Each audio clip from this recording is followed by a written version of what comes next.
2010 already shaping up to be the most exciting political year in modern Florida history, with open races for U.S. Senate, governor, and all of the cabinet seats. Who's in, who's out, who's likely to win? It's all sexy politics in this edition of Power Play with our guests, the bureau chiefs, Steve Bousquet, the St. Petersburg Times, and Mike Vasalinda, a Capital News Service. So much to talk about in the 2010 election landscape. Let's go right to the U.S. Senate race. Crist versus Rubio. What a slugfest, but Crist way ahead.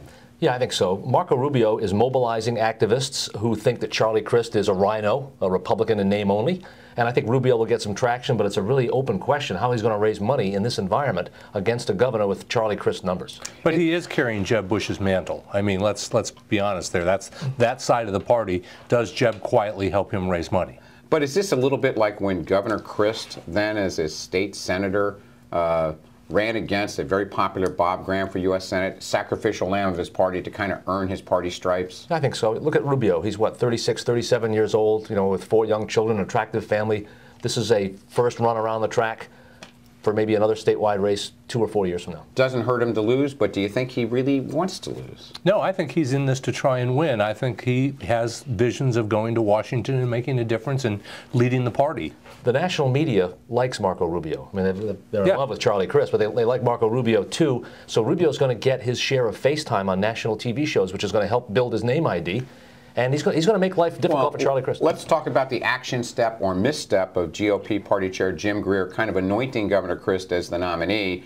There's been some blowback on that, hasn't there? Well, absolutely. Look at the Republican executive committees that have one after another, about a half dozen of them now have said, hey, this is not the way we do things. You know, there's a thing called a primary. We're not going to, and also the National Committee women saying, we're not going to let you invoke the rule and endorse Charlie Crist. Smoke-filled room. Had all the trappings of the smoke-filled room idea. And you see Charlie Crist backing away from Jim Greer and saying, you know, I believe in a fair fight in an open primary system. All right, the Democratic side of this Senate race, we've got Congressman Kendrick Meek, State Senator Dan Gelber. How exciting is that going to be? Well, you probably figure Gelber's getting out. Kendrick Meek runs another sacrificial lamb race against Charlie Crist, though he's got the support of people like Bill Clinton. The larger point may be that even though Kendrick Meek is not given much chance to win, look at the top of that Democratic ticket. A woman running for governor and an African-American to the United States Senate. I mean, that gives a lot of diversity to the Democratic ticket. And it's so early yet to rule Kendrick out because Barack Obama will be here to campaign for both he and Sink, and who knows what happens to hurricanes in Florida and the budget and the cat fund and all of that stuff over this next 2 hurricane seasons. Let's go to the governor's race. Segue to that, where you got 2 cabinet officers in AG Bill McCollum and CFO Alex Sink in what could be a 17-month-long general election battle, since neither of them really has a primary opponent at this point.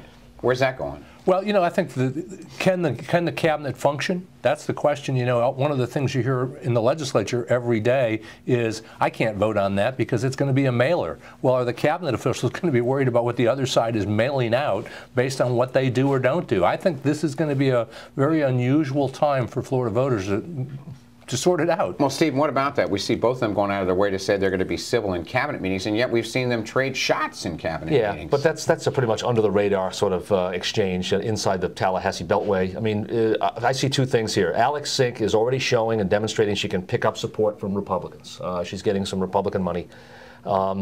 This is Bill McCollum's 4th statewide race in 10 years, and there's still this open question about whether McCollum can really inspire the base, you know, to come out and to really support him enthusiastically, the way they would for somebody like a Jeb Bush, for example. All right, very quickly, the other races. In the Attorney General's race, a crowded field on the Democrat side, on the Republican side still shaping up. And CFO, are the Democrats going to basically concede that seat to the Republican Senate President, Jeff Atwater? Well, what about agriculture as well? I mean, who have the Democrats got running there but Eric Draper, perhaps? So, I mean, there's 2 cabinet seats that could go unchallenged. Well, we have a lot more to talk about in upcoming Power Plays, but let's go to your respective Power Plays of the week.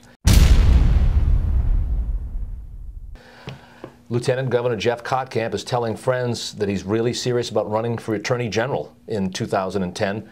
And you got to wonder how well-grounded this guy is with all the problems he's had and the scrutiny about his travel. I'm going with the Republican executive committees telling Jim Greer to stuff it, basically.